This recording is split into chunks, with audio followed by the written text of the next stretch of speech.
of his prime priority was how to make India secure and strong. And that required many avenues, that required many steps, multitude of them. Broadly speaking, they come under the four heads. It requires equipment, it requires change in systems and structures, it requires change in technology, it requires change in manpower, policies, and they have got to be futuristic. कल और भविष्य की तरफ देखते हुए हमारे को इन चारों क्षेत्रों में अपनी प्रगति करनी है। आपने देखा होगा, अगर आप पिछले 8 सालों के अंदर में देखें तो स्ट्रक्चरल एंड सिस्टमेटिक चेंजेस बहुत सारे हुए हैं। मान लिया जाए कि CDS का वो था, पिछले 22-25 साल से पड़ा हुआ था, ये डिमांड थी, ग्रुप ऑफ मिनिस्टर्स की रिकमेंडेशन थी, लेकिन राजनीतिक इच्छा शक्ति न होने के कारण ये इम्प्लीमेंट नहीं हुई। हमारे यहाँ साइबर थ्रेट्स पैदा होने शुरू हो गए थे। डिफेंस साइबर एजेंसी का निर्माण एक स्ट्रक्चरल एंड सिस्टमिक चेंज था। डिफेंस स्पेस एजेंसी का आज से 5 साल 10 साल पुराने सैनिक इसकी कल्पना भी नहीं कर सकते थे कि आज हमारी डिफेंस एजेंसीज की अपनी स्पेस की एक इंडिपेंडेंट एजेंसी है, एक इंडिपेंडेंट वो है। इसी प्रकार से बहुत सारे जो सिस्टम्स एंड स्ट्रक्चर्स भी चेंज किए गए। दूसरा जो क्षेत्र था जो है इक्विपमेंट का। आज हम, आपने देखा होगा, सरकार ने अपनी सेना के लिए कितने नए तरह के वेपन्स, हमारे पास में जो असॉल्ट राइफल थी जिस पर हम डिपेंड कर रहे थे 7.62, वो शायद इतनी कारगर नहीं थी, अब उसको रिप्लेस किया जा रहा है भारत में बनी हुई AK-203 के साथ में। ये एक बहुत ही कामगर और दुनिया की one of the best assault rifles होगी। इसी प्रकार से अगर हम देखें, चाहे वो पनडुब्बियों के क्षेत्र में है, चाहे वो personal equipment of the soldier है, चाहे वो एयरक्राफ्ट्स हैं, हमने लाइट कॉम्बैट एयरक्राफ्ट का और अब ये 5th जनरेशन एयरक्राफ्ट एमका का हम निर्माण कर रहे हैं। तो इक्विपमेंट के क्षेत्र में एक बहुत प्रगति की जा रही है। और एक है टेक्नोलॉजी का फील्ड, जो सबसे ज़्यादा कॉम्पिटिटिव फील्ड है। इसमें पैसा भी बहुत लगता है और बहुत कुशल वैज्ञानिकों की आवश्यकता होती है। We need the top scientist who are globally competitive and others. देखिए, इस सरकार के टाइम के ऊपर में अंतरिक्ष के अंदर में जो बड़े नए संकट आए, सारे का सारा वारफेयर जो है वो सैटेलाइट कंट्रोल होगा। आपका जो हवाई जहाज चलेगा या आपके जो रडार्स काम करेंगे वो सब satellite communication and satellite control होंगे। पर सर, ये अग्निवीर जो है उनकी ट्रेनिंग सिर्फ 1 या 3 महीने की होगी। मतलब आर्मी चीफ ने कहा है दैट बाय दिसंबर रिक्रूटमेंट हो जाएगी और मार्च तक डिप्लॉयमेंट हो जाएगी। ये कहाँ से आप उनको ट्रेनिंग दे सकते हैं रेडार या सबमरीन के लिए? how to run it, how will you train them इतनी जल्दी? मैं आपको इस पॉइंट पर आता हूँ, ये बहुत अच्छा पॉइंट है, मैं आपको अभी बताता हूँ, but I'll just tell you, and before that let me tell you that is in the field of technology we have done a great this thing. We have got light combat aircraft, we have got AMCA, we have got submarines that we have made, we have even the nuclear submarines that we have launched, and we also became a space power. We have hit at the satellites, and the fourth pedestal of it is the manpower reorganization. Now, in the manpower reorganization, the point that you have raised was that is we must have a young, agile, fit, well-trained army. Okay. It is a contradiction. It's a paradox कि भारत का वो देश जिसकी सबसे young population है, उसकी एक oldest army है। जहाँ पर 2030 के अंदर में 50% लोग 25 साल से कम उम्र के होंगे, उसी देश के अंदर में जो सेना की एवरेज एज है वो दुनिया के सबसे अधिक एजेड आर्मीज में से है।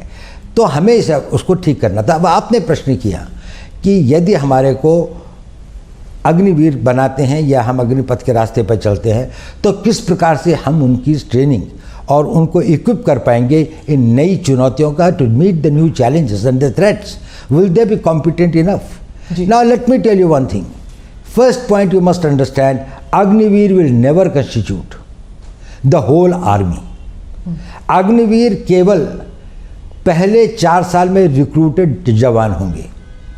बाकी लोग जो होंगे जिनका कि प्रोपोर्शन एक बहुत बड़ा होगा, वो अनुभवी होंगे, they will be experience, they will be trained and other, and these Agniveer, those who become the regulars eventually will go through more intensive training, will acquire the experience, will become more battle worthy and more experienced over the period of time.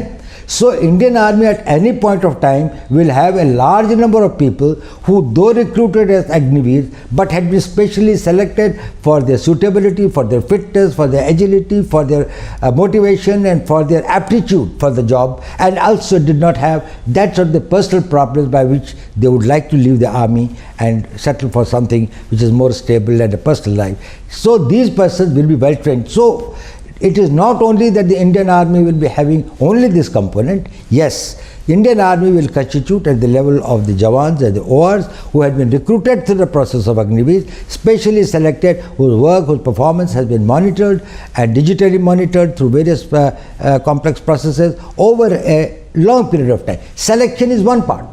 Even when you select people who are physically fit and others, it's a very small this thing. But when we observe them over a longer period of time, we are able to see that what sort of material do we have which will make the ideal soldier for the future. Imagine the army of 15 years hence, in which all those who have been recruited have come through the special 4 years probation period and then gone and joined the army. See their technical skills, see their motivation, their physical fitness and others.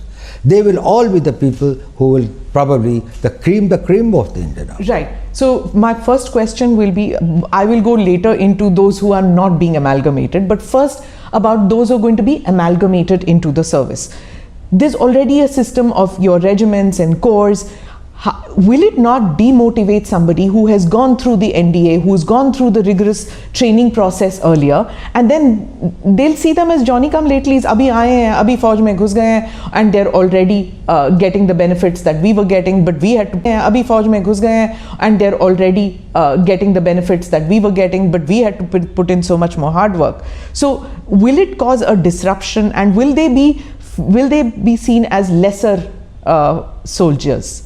देखिए, सेना में जाने वाला हर recruit fresh होता है, चाहे वो regular में जाए, चाहे वो अग्निवीर की तरह जाए, चाहे आज से 15 साल पहले जाता था, उसकी भी पहले 1 महीने की सर्विस होती है, फिर 6 महीने की होती है, फिर 1 साल की होती है। वो शुरू नहीं होता है 15 साल की या 12 साल की सर्विस के साथ में। एक बात का सवाल है, इसमें 2 बातें समझनी चाहिए। ये जो रेजिमेंट्स का कंसेप्ट है, इसको कोई टिंकर नहीं कर रहा है।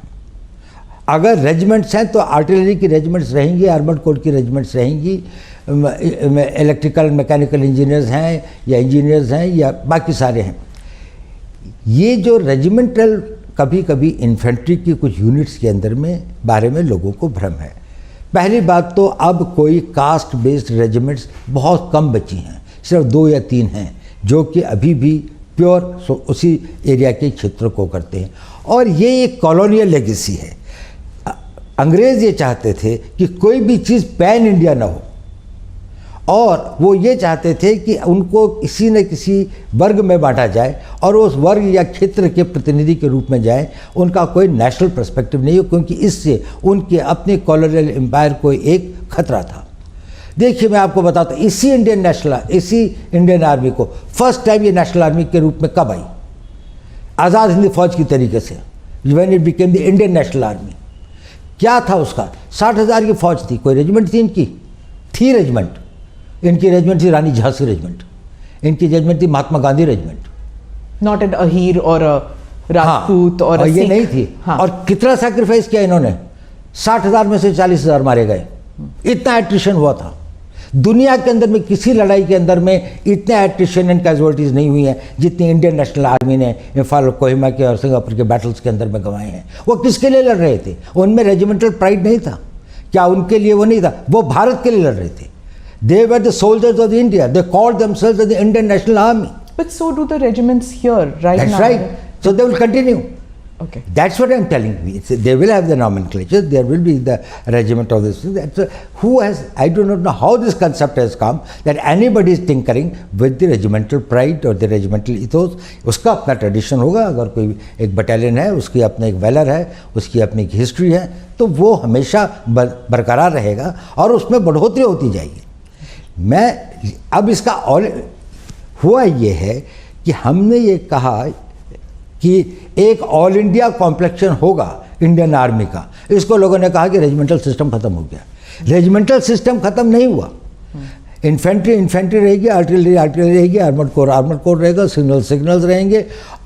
इन्फेंट्री के अंदर में भी ग्रेनेडियर्स हैं, के अंदर में गार्ड्स हैं, रेजिमेंट ऑफ गार्ड्स है। रेजिमेंट ऑफ गार्ड्स में किसका जाति के लोग हैं, कितना स्प्लेंडेड वो है उनका, ग्रेनेडियर्स है, उसमें किस जाति के धर्म के एक क्षेत्र के लोग हैं। हमारे जो परमवीर चक्र जो है जब उनको मिला तो ये ग्रेनेडियर्स ने जितने ऑनर्स एंड बैटल ऑनर्स उन्होंने लिए हैं।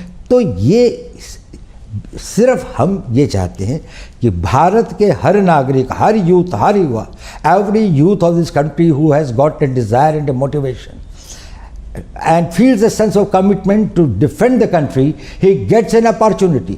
His youth, his energy, his talent is poured towards making the country strong and impregnably defendable. What happens after those 4 years are over and they don't find space in the services, and they don't find space in the paramilitary? Because the reason I'm asking is कुछ loose comments आए हैं कि वो plumber, electrician बन सकते हैं, security guard बन सकते हैं। तो फ्यूचर को लेके थोड़ा बहुत एप्रीहेंशन कर लीजिए या डर है लोगों में कि how will they be better off after the 4 years? Will they have a skill set which is market friendly, which they can get jobs? I think this is one of the biggest misunderstanding that has been created either deliberately or by lack of full knowledge and understanding of this thing. We are talking about a young man who is 22 or 23 years old, has done 4 years of service and now is in the market. Compare him with any other 21, 22 years old man who has not become Agneepath. This person has become disciplined. He has got the capability to work in a team. He has learned skills.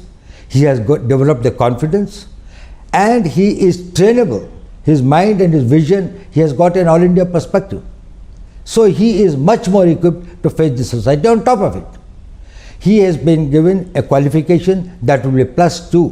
That makes him comparable with any other persons in his age group to which the others are joining. So there is no avenue that has been debarred or closed for him.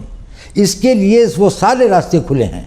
उसके बाद उसके पास में 11 लाख रुपए के लगभग पैसा भी है, जिससे वो कोई नया कोर्स कर सकता है, आगे की पढ़ाई कर सकता है, यूनिवर्सिटी में जाना चाहे तो यूनिवर्सिटी की पढ़ाई कर सकता है। उनमें से कोई अगर टेक्निकल स्किल्स ज्वाइन करना चाहे तो पॉलिटेक्निक्स और उसको ज्वाइन कर सकता है। आजकल एवरेज एज सेटलमेंट की अपने करियर में 24-25 साल 26 साल होती है। देखिए, आज हम उस ज़माने में हमारे एज स्पैन के साथ में 1 लाइफ 2 कैरियर्स की बात करते हैं, अब तो लोग 1 लाइफ 3 कैरियर्स की बात करते हैं। कंपेयर करें, यही आदमी अगर 15 साल के बाद जाता तो 32, 33, 34 साल का होता। इस वक्त में अब उसको कोई ना ट्रेनेबल है, उसकी एज इतनी भी नहीं है कि वो घर में बैठ जाए, क्योंकि अभी उसकी शादी हुई 3-4 साल हुए हैं। अभी उसके पास कोई छोटा बच्चा है जिसको पढ़ाना भी है, कोई लड़की होगी तो वही 15-20 साल के बाद शादी के लायक होगी। उसके पास में जिम्मेदारियाँ ही जिम्मेदारियाँ हैं। पहले का ज़माना फ़र्क था। ये जो सोल्जर था वो गांव से आता था और गांव वापस चला जाता था। गांव में रहने के लिए उसके पास थोड़ी ज़मीन होती थी और पेंशन पर गुजारा हो जाता था। आज पेंशन पर उसका गुजारा नहीं हो सकता, तो उसको सेकंड कैरियर की आवश्यकता होती है। 34 साल के बाद में इसका 40 साल का जीवन अभी और बचा हुआ है। इस 40 साल के जीवन में ना उसको हम नई ट्रेनिंग दे सकते हैं, ना उसको कहीं पर अगर अब्जॉर्व करें तो वो एक नए कैरियर की नई शुरुआत, नई जोश के साथ में उसको आगे बढ़ा सकता है। तो इसलिए इसको ये रखा गया है कि अगर वो 4 साल के बाद में आते हैं तो उनकी ट्रेनिंग, उनका डिसिप्लिन, उनका बैकग्राउंड, उनका आर्मी का कैरियर उनको समाज में एक ऊंचा स्तर देता है। उसके बाद उनके पास में एजुकेशन भी है, और ये टॉप ऑफ इट है कि सरकार ने कहा कि 10% CPMF में होंगे, डिफेंस फोर्सेस के अंदर में, जो डिफेंस मिनिस्ट्री ऑफ डिफेंस के अंदर में कोस्ट गार्ड है, बाकी चीज़ें हैं जो कि उनके उसमें अंदर में आती हैं, डिफेंस सर्विस कोर है, और जो उसके अंदर में और काफ़ी मिनिस्ट्री का है। अब देखिए, ये 10% अग्निवीर का नहीं है, ये 10% उनके यहाँ भर्ती होने वाले लोगों की हैं। तो अगर फर्ज कर लीजिए कि सीपीएमएफ की भर्ती 40,000 या 50,000 या 10% अगर जो उनके 3,000 या 4,000 लोग या 5,000 लोग जो है वो उनके जो उसका 10% नहीं होगा, ये इन नहीं। भारत आगे बढ़ रहा है, भारत की प्रगति हो रही है। पहला आदमी अग्निवीर जब रिटायर होगा तो आज से 5 साल के बाद में होगा। उस वक्त भारत की इकोनॉमी 5 ट्रिलियन की इकोनॉमी होगी।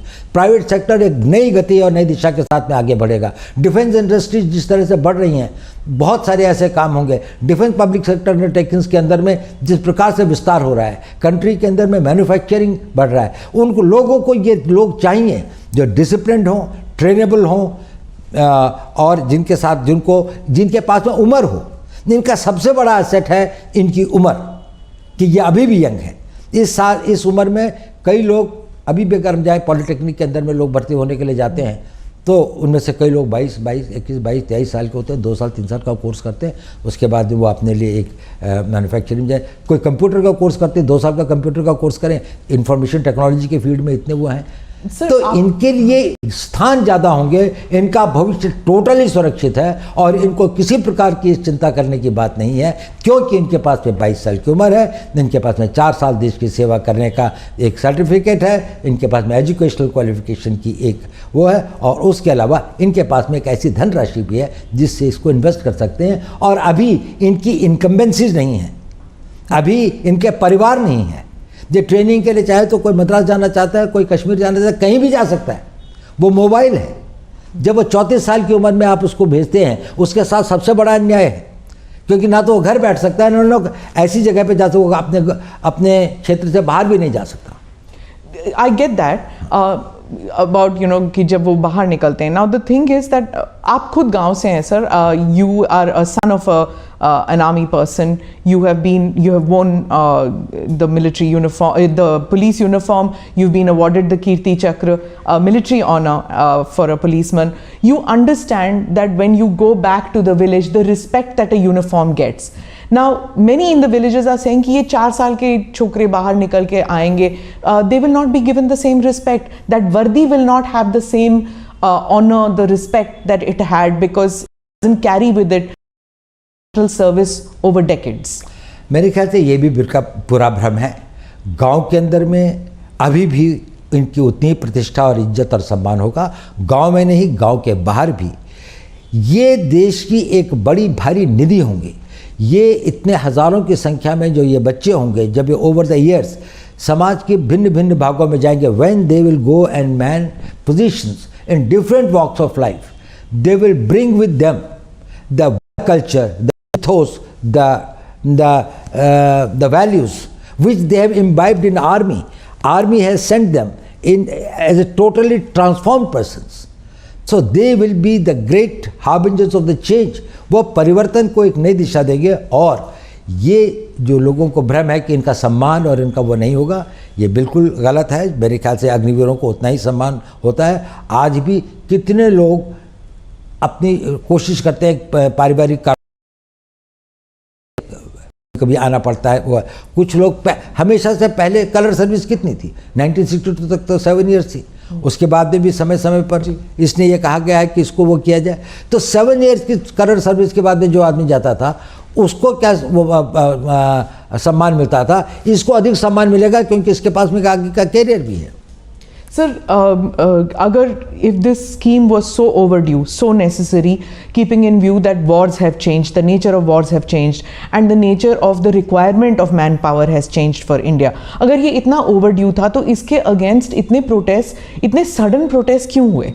देखिए ऐसा है, इसमें 2 तरह के प्रोटेस्ट या अपोजिशन है मैं कहूँगा। एक तो ये है जो कंसर्न हैं, वो देशभक्त भी हैं, उन्होंने देश की सेवा भी की है और अपनी जीवन का बड़ा भाग जो है देश के लिए अपनी जानों की बाजी भी लगाई है। उनको फियर ऑफ अननोन है, और जब भी कोई परिवर्तन आता है, any time that a change comes, उसके साथ में जुड़ी हुई anxieties and fears are always there. कुछ भय होते हैं, कुछ आकांक्षाएं होती हैं, कुछ अनागतवती चिंताएं होती हैं जो आदमी को घेरती है। इतना बड़ा परिवर्तन, इतना बड़ा चेंज हो जाएगा तो कहीं ये तो नहीं सब कुछ पलट जाएगा।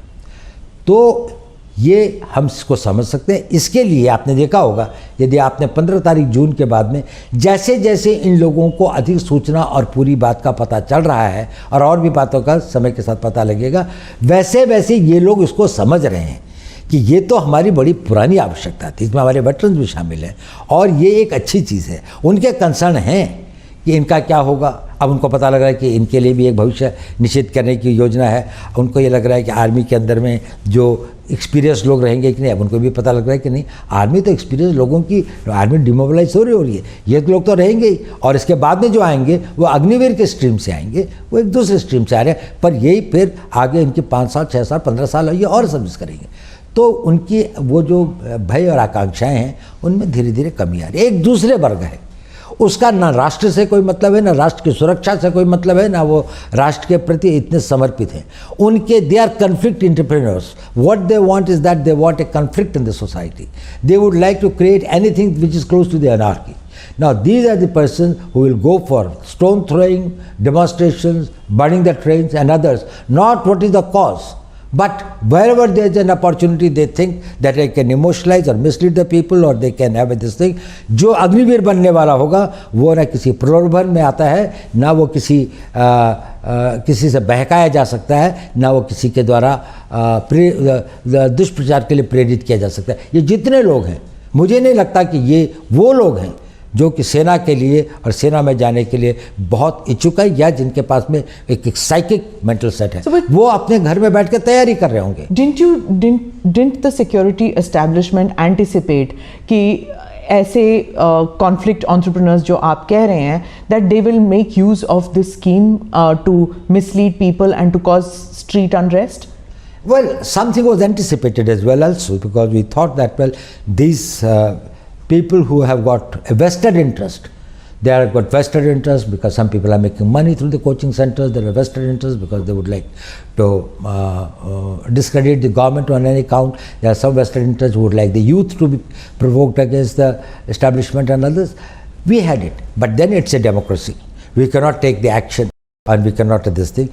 But once they take and transgress those red lines where the limits of their freedoms start undermining the country's national security or internal security or the law and order or the peace of the country, certainly the action is taken and has been taken. So you think that, in your opinion, street protests are justified to a certain extent in a democracy? Do you agree with that? Well, I think that the protests or the raising a voice, expressing your this thing is justified and is permitted in a democracy, but this vandalism, but this violence, it is not permitted and will not be tolerated at all.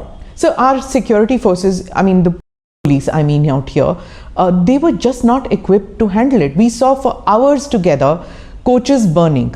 Hours together the coaches were burning. There was no firefighting equipment in the railway stations. Railway police हम सिर्फ देखते हैं marching, but वहाँ पे कोई railway police नहीं थी। 4-5 घंटे trains were burning. We've seen protests with regard to, the earlier protests also. 1 week they've been going on with regard to prophet remarks or with regard to anything. Policemen crying, sir, forces bhej dijiye. The impression one gets is that these reforms which you are bringing about in the forge, it's probably more needed for civilians, for the police. Well, I think reforms are required at various fronts. There's no doubt about it. I totally agree.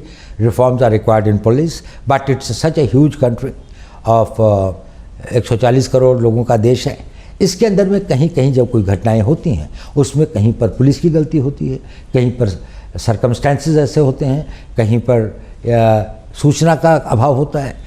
These are the things that it happens. They should be investigated, they should be corrected, lessons should be learned to see that they are prevented. There is no justification in case the violence takes place. So, आप conflict entrepreneurs की बात कर रहे थे. As far, I mean, I understand that you cannot divulge much about it, but आपने coaching centers की बात की. Is there also a political element that was funding maybe, or that was pushing these young men onto the streets to pick up stones?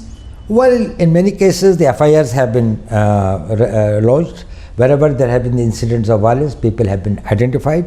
There have been TV cameras and others. Probably it's only after the due investigation that we can say that which were the forces behind it and who did it and why did they do it. And I would not like to preempt something or presume something, but I think the investigations must be done very thoroughly. So because there are some politicians who are saying, and this is across the country, many politicians feel कि ये जब अग्निवीर बाहर आएंगे, they could be mercenaries for hire. It could pose a risk, law and order situation in their states also. So is that fear valid, or would you just dismiss it? It is totally invalid. I have been in the business of security for last 55 years. I can tell you, if there is any guarantee in the society to keep peace, stability, rule of law, it will be the citizenship and the civilian population of this country who have to become law-abiding. And you will find the best of the law-abiding citizens in this youth who will not only abide by the law, but will make others and will be the harbingers and the nucleus of the people who will have a national sentiments, who will protect the national interest and create that environment. An environment of this thing is a creation of the undisciplined minds. People have got no sense of commitment, जिनका ना राष्ट्र से प्रेम है, जिनका ना समाज के प्रति कोई उत्तरदायित्व है, ना जिनके अपने प्रति कोई इस प्रकार का उनका ध्येय या लक्ष्य है कि हम राष्ट्र के निर्माण में क्या कर सकें. ये लोग अच्छे लड़के होंगे, फिजिकली फिट होंगे, उसके बाद 4 साल की ट्रेनिंग में केवल इनके शरीर ही नहीं बढ़ते हैं, इनके मस्तिष्क के अंदर में भी एक ट्रांसफॉर्मेशन आता है. उनका सोचने का तरीका फ़र्क होता है, उनका एक नेशनल पर्सपेक्टिव बनता है, एक ऑल इंडिया पर्सपेक्टिव बनता है. जब ये समाज में जाएंगे और बड़ी संख्या में ओवर द ईयर्स समाज के, सरकार के, प्राइवेट सेक्टर के विभिन्न अंगों में जब ये होंगे तो ये अपने चारों तरफ, अपने परिवारों में, अपने गांव में एक ऐसे वातावरण का वो करेंगे और एक इस प्रकार की फोर्स की तरीके से इमर्ज होंगे जो कि हमारी इंटरनल सिक्योरिटी के लिए एक बड़ा भारी एसेट होगा. और इंटरनल सिक्योरिटी जो है वो बहुत आवश्यक है हमारे राष्ट्र की एक्सटर्नल सिक्योरिटी के लिए. But sir, don't you understand that और don't you see the fear that ये जो इंटरनल सिक्योरिटी को ज़रा भी डिसरप्ट किया जाए, इवन इन पॉकेट्स, जैसे आपने CAA स्टर में देख लिया, उसके बाद हिजाब रिमार्क्स हो जाती हैं, well maybe not the hijab and the prophet remarks, but CAA stir and the agriculture reforms की जो लॉज थे, अगर इसमें क्या होता है that the word goes out that on the street that if you push the government, if you push the security establishment to a certain extent with street protest, there could be a roll back. So is there any chance that because of these street protests there could be a rollback to the Agneepath scheme? There is no question of any rollback. There is no question. It is let me tell you one thing. This is not something which is a knee-jerk reaction which has come overnight. This has been being debated and discussed for decades. In 70s we had General Krishna Rao committee, of which General Sundarji, General Chibbar, they were the members. They talked about reorganization and reforming of the army, including the manpower policy, technology and others. So you're talking 40 years back? No, not only that. It is not only 40 years back. Then there was this thing of the Arun Singh committee report in 1989. Then there was a group of ministers, this thing. Arun Singh committee would be 30 years then. So what you're telling me is systematically there have been... No. Every time it was being felt, there was this thing of the Subramanian committee report, the Kargil committee report. So again, that is 30 years. Again, then there was a group of ministers report. Okay. And then all these consistently had a refrain.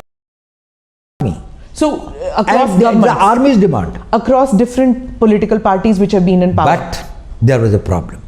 While everybody realized that it was necessary, nobody had the will and to take the risks. I'll tell you an example. The Ministry of Defence in 2006 wrote a letter to the Ministry of Defence wrote a letter to the Ministry of Home Affairs that we are thinking of implementing this thing. Will the CPMFs be able to take some people on this thing, the reserve for that? Home Ministry gave a reply to the Defence Minister's letter that we are forming a committee under the Director General BSF to examine the matter. That committee's report has never seen by anyone. That letter of the Defence Minister was never sent back. Defence Minister never sent any reminder. It is that So when was this? It was in 2007. Okay. The letter was sent in 2006, and 2007 the committee was formed. So this is bureaucracy going round and round. No, it's not a bureaucracy. It was a political will. That is, it is such a big problem. It's such a huge mass. Who will dare getting into it and bringing about the change? Only with a leader like Prime Minister Modi will say that if this India is strong and secure, then no risk is big enough, then no cost is high enough.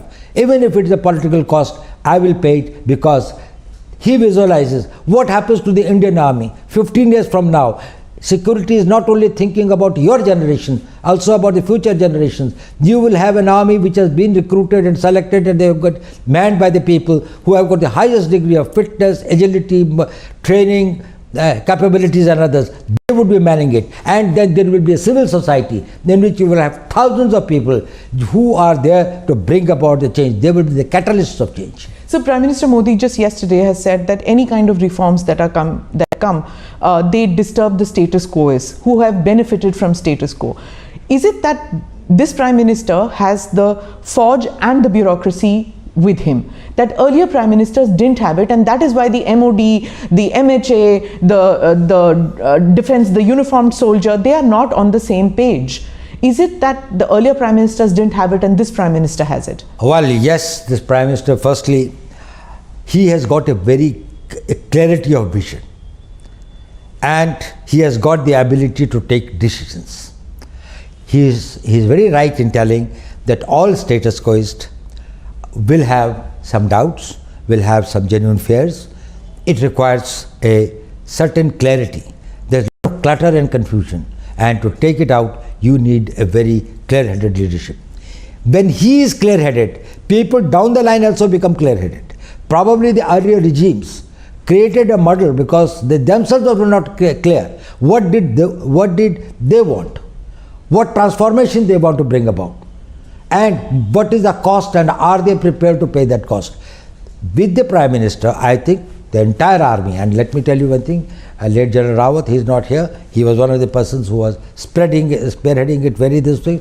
Successive army chiefs in the last few years, I think it has been going on for last 3 years or something like that, that we had been deliberating and thinking and this thing like that. I had seen large number of meetings over this thing and other. Smallest point, smallest detail has been gone into. And there is a total support, there is a total commitment, there is a total desire, and also an enthusiasm about bringing about this change.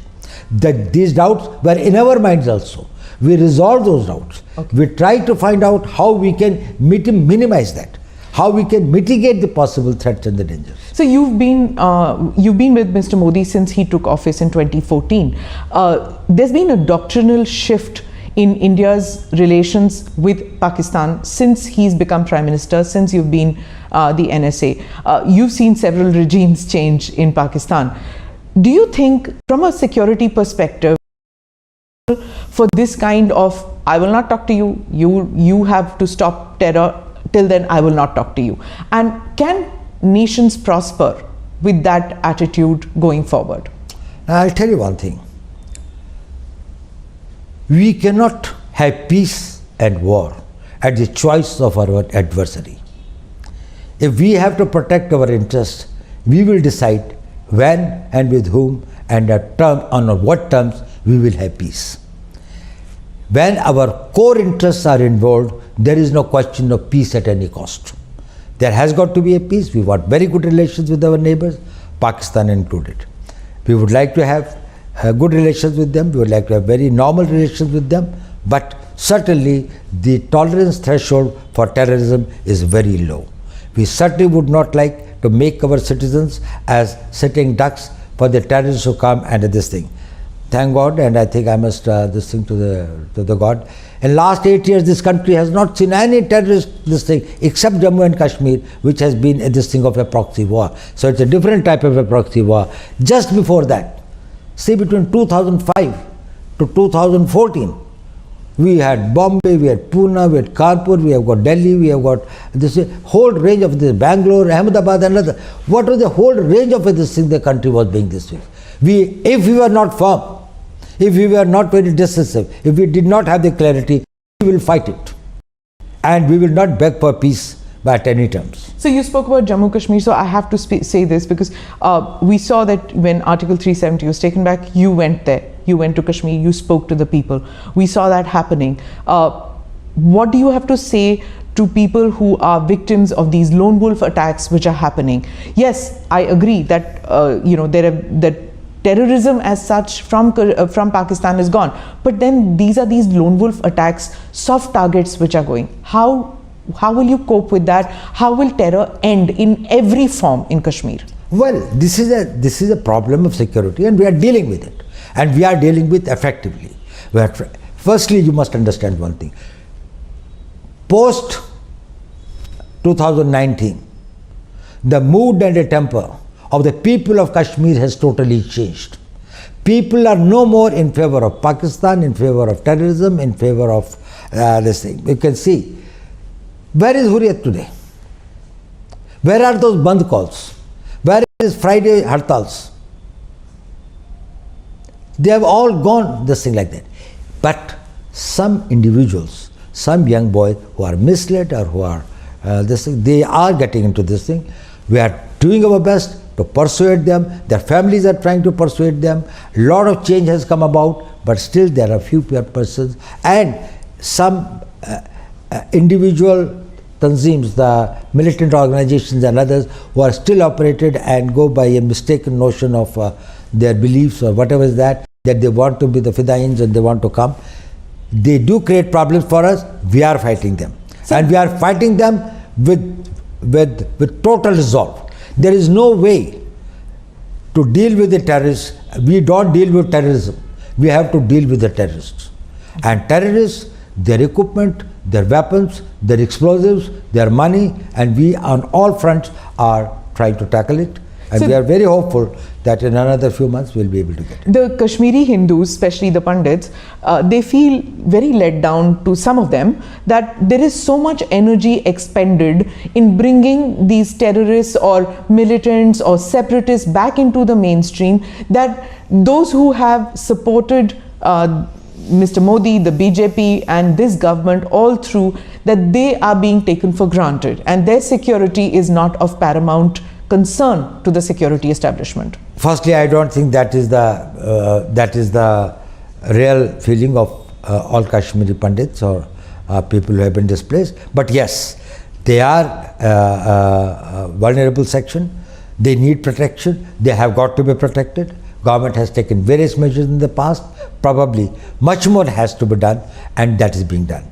We have got to see that wherever they are and whatever protection they require, because they can be the soft targets and no government will be able to give an individual protection to each individual in any village or far off places. So we have to find out the systems, and best thing is that we go on the offensive against the terrorists and try to see that these persons who possibly can threaten their lives or their properties and others, they are accounted for. So where are we vis-a-vis China? It's now 2 years since the Galwan incident, and there seems to be an uneasy peace. Do you feel that China has put on hold its expansionist policy with regard to us, with regard to Indian territory?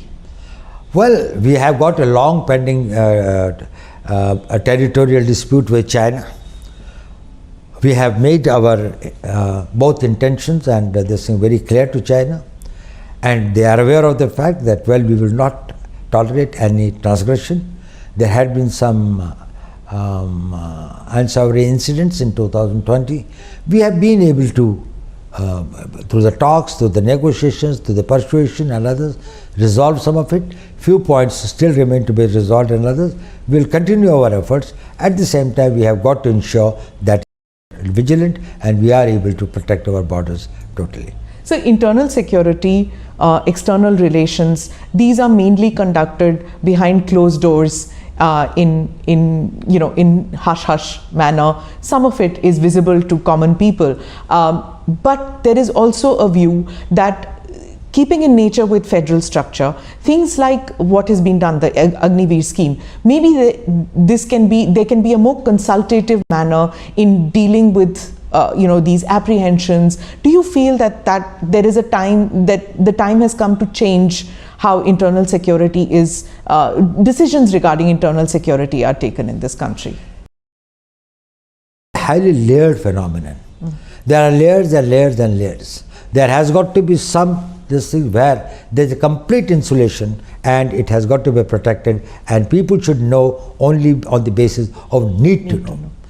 They have got either, if they can neither contribute nor that this is they're accountable for anything, and you take them into confidence, and others probably it is not from them, but once it becomes public, our adversaries will take advantage of that.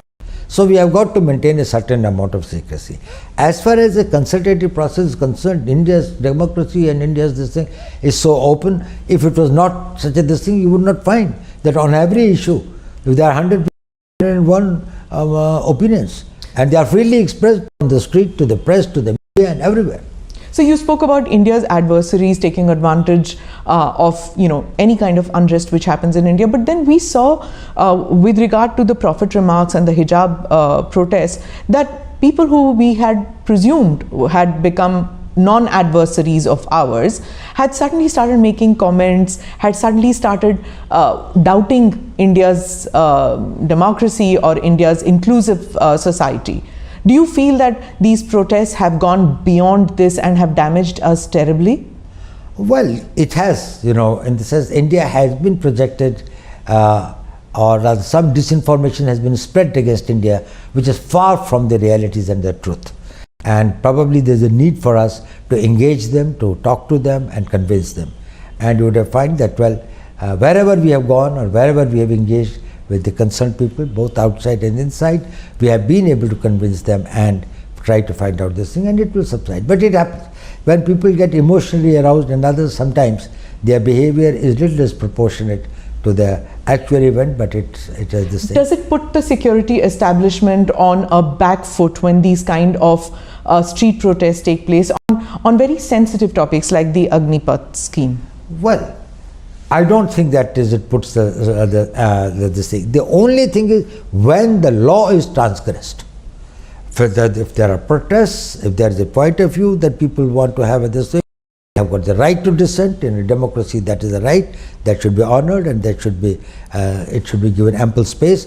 But when it starts hurting the national interests, when it starts undermining the national security, when it starts threatening the life of a law-abiding common citizen, when it starts causing pain to him, it becomes intolerable.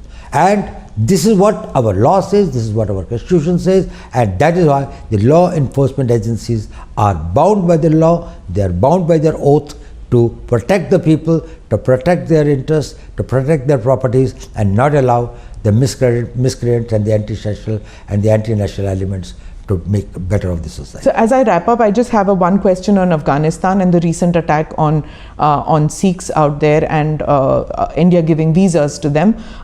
Where is it going now? Are Hindus and Sikhs and other minorities, will they find home in India?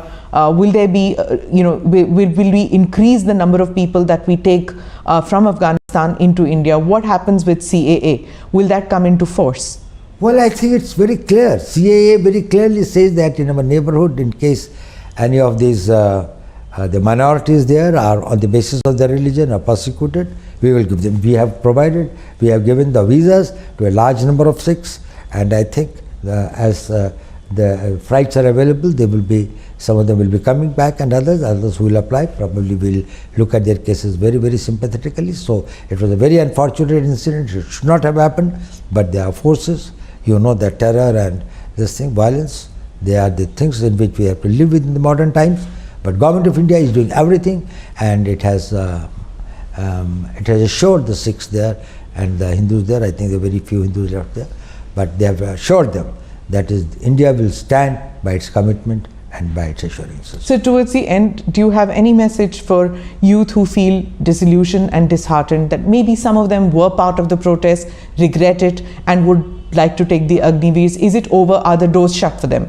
Well, as far as the message to the youth is concerned, ये message बड़ा clear होना चाहिए कि सेना में जो लोग जाते हैं वो केवल पैसे के लिए नहीं जाते, वो एक जज्बे के साथ जाते हैं।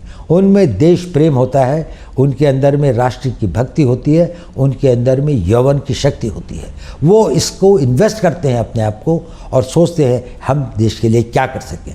अगर वो भावना नहीं है तो आप इस करियर के लिए नहीं बने। इसमें केवल हम उन्हीं यूथ को चाहते हैं। आपकी ट्रेनिंग कितनी है, आपकी फिजिकल फिटनेस कितनी है, ये आवश्यक है, लेकिन इससे भी ज़्यादा आवश्यक है कि आपकी मानसिकता क्या है। तो अगर कोई भी यूथ अग्निवीर बनना चाहता है, और मेरा सारे यूथ को इस देश के से यही है, मेरा मैसेज यही है, पॉजिटिव हों, be positive, have faith in the nation, in your leadership, when you join the army and others, the leadership there, have faith in the society and have faith in yourself. That is the most important thing. Swami Vivekananda कहते थे, पुराना धर्म कहता था कि नास्तिक वो है जो ईश्वर पर विश्वास नहीं करता, नया धर्म ये कहता है कि नास्तिक वो है जो स्वयं पर विश्वास नहीं करता। अगर आपको अपने ऊपर विश्वास है तो आपकी फिजिकल फिटनेस, आपकी मेंटल फिटनेस, आपकी ट्रेनिंग, आपकी उसको और आपकी आयु को देखते हुए आपके लिए सारी दुनिया पड़ी है। You can conquer the world, the whole world is for you. अगर आप डिमोरलाइज्ड हैं, अगर आपकी नेगेटिव थिंकिंग है, तो आपको सारी चीज़ें पॉजिटिव होते हुए भी भविष्य अंधकार में दिखेगा। भविष्य में आस्था रखिए, अपने में विश्वास रखिए और आपका भविष्य बहुत उज्जवल होगा।